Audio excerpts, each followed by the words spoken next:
Alright, what we're going to talk about today is separation issues, better known as separation anxiety.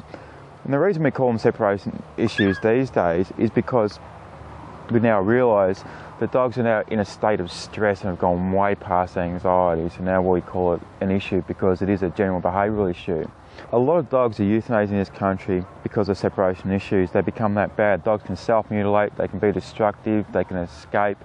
Constant barking or whining, which brings around all cancel issues and neighbouring issues.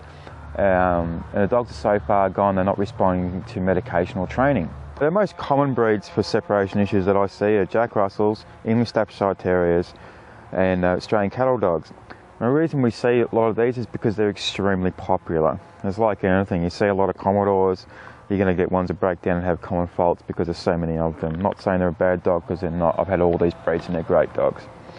Alright, so what's important when you're selecting a puppy is that first you contact a registered and experienced breeder, not someone who's been here for 5 minutes, someone who's been doing it for quite a few years. All my dogs come from registered breeders and people have been doing it for around 20 years or so. So they're very experienced people and know it, they know their bloodlines and they know what they're going to produce. So you're best to go for people like this. So when you contact your breeder, ask them about what they're breeding their dog for. If I get a breeder on the phone telling me that they're all show champions and all they're concerned about is the colour, the coat, the shape of the dog, they've got nice teeth and nice eyes. All I hear from them is that all they're concerned about is the look of the dog, not the actual temperament of the animal. Where if I get a breeder on the phone and tell me to do obedience trials, or dogs are sold to customs and things like that, they're bred for trainability, they're bred to think. Okay, and that's exactly the type of animal you want if you're looking for a pet dog. Maybe not go for the customs types dogs because they're going to be pretty full on, but you want a dog that's trainable. Okay, so a lot of clients come to me and ask me about the type of puppy and what traits they should be looking for in a puppy.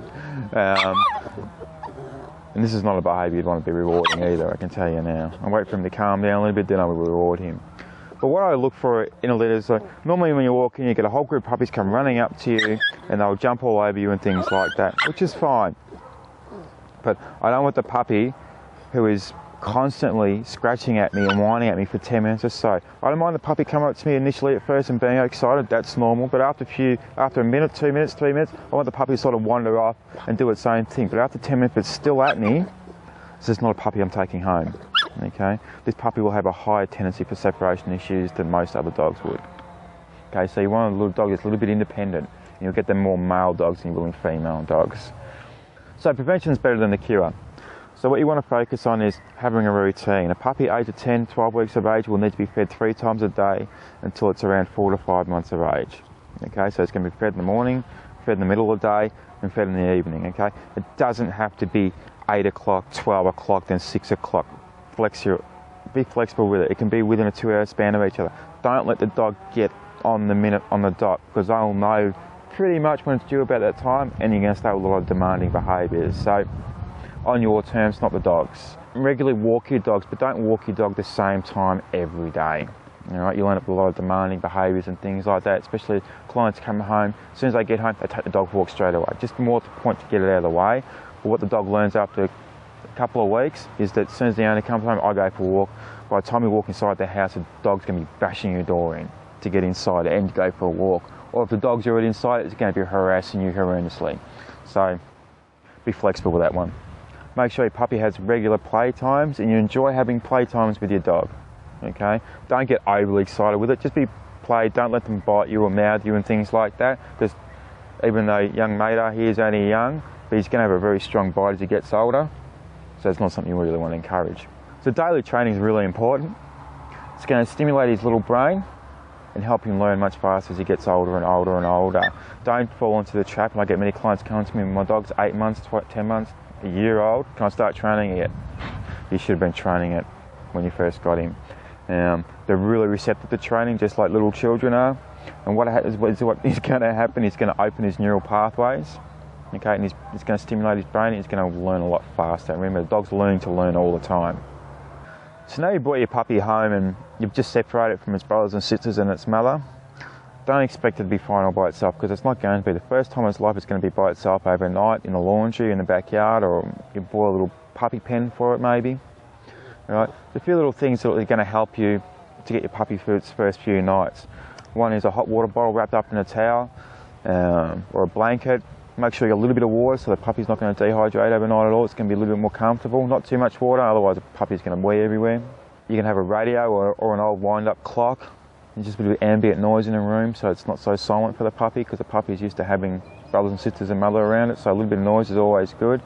If the puppy's been with you all day or for a couple of days, wear an old jacket or take an old jacket or something, a piece of clothing that's not going to matter to you, and put that with the puppy. It's going to help the puppy settle in much easier. And don't go to your puppy when it's whinging and crying. You're only rewarding that behaviour, so therefore be careful with that one. Alright? Alright, so make sure you do a calm entry and exit. A puppy, dog, any age, doesn't really matter. So when you come home to your puppy, don't do the big fuss. Okay, don't come in, "Whoa, how you going?" Don't do it. Alright? It's going to make it a lot worse for you. You're going to get a really overexcited dog. Okay? And when you exit the house, don't do the whole thing, "We home soon, be good, you know." Just walk out the house, "See you, mate," and you'll be right with that one. Okay, and what we're going to talk about is creating a neutral stimulus. Okay, and a neutral stimulus means the dog has no reaction to certain kinds of objects, okay, such as the lead. Okay, we've all seen it before with a puppy or your dog. As soon as you pick up the lead, they're jumping madly out of control because they're going for a walk, and they should be excited about going for a walk, but it affects how you feel about taking your dog for a walk too, because you can't control your dog. So what I like to do with my own dogs is I'll walk around the house with a lead in my hand.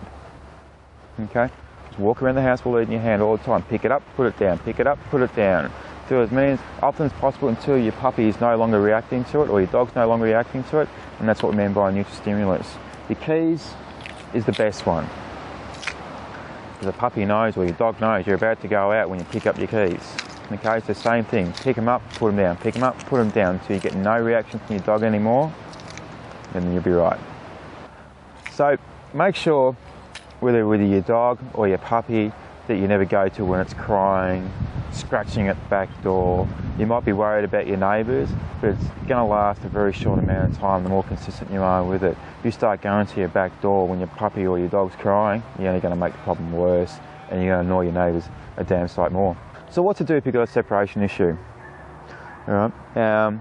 It could be very severe depending on the age of the dog, how long the problem's been there, the temperament of the animal, things like that. So very varying factors. Make sure you never go to your puppy when it's crying or your dog when it's crying. So if you do have a separation issue with your dog, okay, seek yourself out a qualified dog trainer. Your dog may need to be medicated depending on the severity of the issue that you do have. Okay, but it is a serious issue that you have. If your dog has got a separation problem, remember it can be extremely stressful for a dog, extremely stressful, to the point where they think their life's going to end. That's how bad it can get for a dog. So a little bit of compassion, a little bit of understanding from your part, and your dog will be better off for it. Alright, so some good tips for you to use with your own dog. Remember, if you stick to them, follow the guidelines, you won't have these issues. If you do have a problem already, and the problem is quite severe, you may need to look at some medication for your dog, which means you'll have to contact your local vet after getting some advice from your local dog trainer or behaviourist. But remember, without these problems, your life's going to be easier, your neighbours are definitely going to be happier. Your little mate here, he's going to be absolutely ecstatic that he hasn't had to have a stressful life at all. Where are you, buddy?